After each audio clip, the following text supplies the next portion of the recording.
Digital India ने UP के उन्नाव में रहने वाले ओम प्रकाश सिंह जी को भी डिजिटल एंटरप्रेन्योर बना दिया है। उन्होंने अपने गांव में 1000 से ज्यादा ब्रॉडबैंड कनेक्शन स्थापित किए हैं। ओम प्रकाश जी ने अपने कॉमन सर्विस सेंटर के आसपास निशुल्क वाईफाई जोन का भी निर्माण किया है, जिससे जरूरतमंद लोगों की बहुत मदद हो रही है। ओम प्रकाश जी का काम अब इतना बढ़ गया है कि उन्होंने 20 से ज्यादा लोगों को नौकरी पर रख लिया है। ये लोग गांवों के स्कूल, अस्पताल, तहसील ऑफिस और आंगनवाड़ी केंद्रों तक ब्रॉडबैंड कनेक्शन पहुंचा रहे हैं और इससे रोजगार भी प्राप्त कर रहे हैं। डिजिटल इंडिया के तहत उत्तर प्रदेश में भारत नेट की एक रफ्तार तेजी चल चुकी है।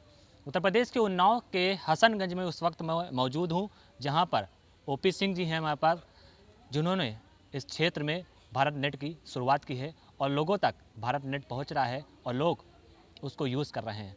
प्राइवेट सेक्टर से लेकर सरकारी सेक्टरों तक की इस नेट को यूज़ किया जा रहा है। हमारे साथ खुद यहाँ पर मौजूद हैं ओपी सिंह जी, जो उनसे बात करेंगे। ओपी जी, यहाँ पर आप डिजिटल इंडिया के तहत जो भारत नेट चल रहा है उसको चला रहे हैं, लोगों तक पहुँच रहा है, लोग उसको चला रहे हैं, यूज़ कर रहे हैं। सरकारी दफ्तरों में ये देखा जाता था कि जो प्राइवेट नेट लगे होते थे, कभी ये देखने को मिलता था सर्वर नहीं आ रहा है, नेट नहीं चल रहा है, पर इसकी जो कमी है वो दूर हो गई है आपके भारत नेट की वजह से। क्या कुछ कहना चाहेंगे?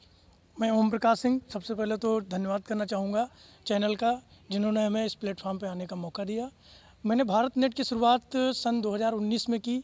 मैं खुद नेटवर्क से इतना ज़्यादा दुखी था, इतना परेशान था कि मैं कॉमन सर्विस सेंटर चला रहा था, सर्विसें डिलीवर नहीं कर पा रहा था। एक एक दिन का काम 4-4, 5-5 दिन पेंडिंग हो रहा था। तो डिजिटल इंडिया की जब शुरुआत हुई तो माननीय मोदी जी ने इसका इनॉग्रेशन किया दिल्ली में। वहाँ जा कर के हमें पता चला कि हमारे गांव तक फाइबर बिछा हुआ है, पर उसका यूटिलाइजेशन नहीं हो पा रहा है, उसका नेट को यूज़ नहीं कर पा रहा। वहाँ से आने के बाद मैंने तुरंत एक मिनी OLT लगाई।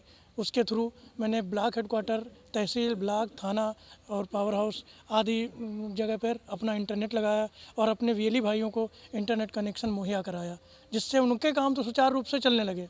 उसके बाद मेरा दिमाग में ये ख्याल आया कि जो चीज़ हम अगर अपने गांव में कर सकते हैं तो हम अपने ब्लॉक के 82 ग्राम पंचायतों में क्यों नहीं कर सकते हैं। उसी क्रम में हमने शुरू किया। जो भारत नेट की ONTयाँ लगी हुई थी गांव में, मैं गाँव में गया और वहाँ पे लोगों के यहाँ कनेक्शन प्रोवाइड कराए, बच्चों को इंटरनेट भारत नेट का प्रोवाइड कराया। उस समय उसी के बाद तुरंत कोविड का समय आ गया, जो एक बहुत ही आपदा काल था, जिसमें सर्वाइव करना मुश्किल था। बच्चों की सारी एजुकेशन बाधित हो गई थी। तो शुक्र मनाइए मैं इस भारत नेट का कि मेरे गांव के बच्चे उस नेट का उपयोग करके कोविड में अपनी ऑनलाइन क्लासें कर रहे थे और अपनी पढ़ाई सुचारू रूप से चला रहे थे। एक अंदर से बहुत सी खुशी हो रही थी कि हम भी इस प्लेटफॉर्म को गांव में लेके आ गए हैं, लोग गांव के लोग उसको यूज कर रहे हैं। मैं धन्यवाद करना चाहता हूं माननीय प्रधानमंत्री जी को, माननीय मोदी जी को कि इस योजना का कार्यान्वयन किया और भारत नेट का सुचारू रूप से संचालन करने का एक अवसर प्रदान कराया।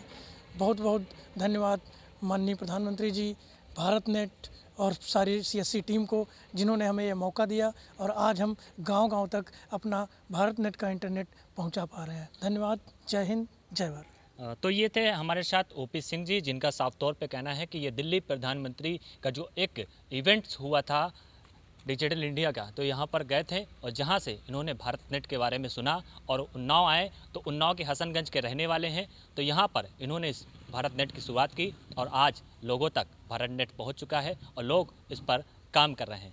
उत्तर प्रदेश के उन्नाव के हसनगंज से मैं शाबान मलिक, न्यूज़ प्ले। अगर आपको ये वीडियो पसंद आया तो आप इसे लाइक और शेयर जरूर करें। इसी के साथ ही अगर अब तक आपने हमारे चैनल को सब्सक्राइब नहीं किया है तो लेटेस्ट खबरों को जानने के लिए आप हमारे चैनल को जरूर सब्सक्राइब करें।